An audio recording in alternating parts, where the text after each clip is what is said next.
Alan Nicely, Upland resident. I want to congratulate Bill Menace for spending 10 minutes in the Upland Asylum and escaping relatively unscathed. Our city council and consultants spent over a year-long search only to run him off in 10 short months. What's that all about? Some lucky city is going to get an awesome city manager, and we will start yet another quest. When the longest tenure of a city manager over the last 8 years is interim, there may be a problem. Good luck, Mr. Menace. Upland needs a change. Our city council keeps taking the advice of a former city employee and current consultant. Most of these decisions have led to litigation and increased costs to the residents. Why? I have a question for the two incumbents running in District 3 and 4.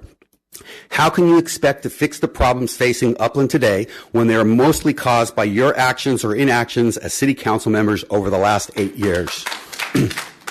Your campaigns state that you are making hard decisions with regards to our increased water rates. A hard decision would have been 8 years ago. A hard decision would have been 6 years ago. Does anyone on the council or Public Works realize that our city infrastructure needs to be maintained? Do we have a process in place to care for our city assets? Is this a new concept? We were told that the water tank in question has the potential to be a major safety issue for residents living below. What other safety issues are not being maintained? How is this acceptable? Ms. Elliott raised a question on the funding of the budget regarding the major repairs underway. I still have doubts if our rates needed to be raised. Look at our water bills. It's only going to get worse.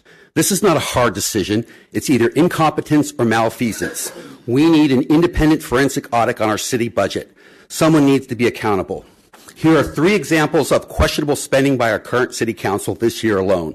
Last city council meeting, Ms. Elliott questioned the cost of our city attorney contract that was rubber stamped. She had a lower cost alternative that was not even discussed or considered. Why did we approve a consultant expenditure for $26,000 for an arborist when we have a city arborist on staff? Why did we approve $200,000 to move a 100-year-old rundown home on Euclid?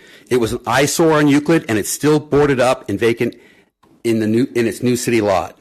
If reelected, this council will build high-density housing with water we don't have, sell our parks at first chance, and obtain grants to build a homeless shelter we don't want.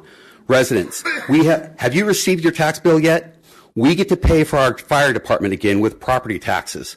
Upland City Council has encumbered residents with a never-ending expenditure without any benefit or input. Remember that on November 6th at the ballot box. Upland needs a change.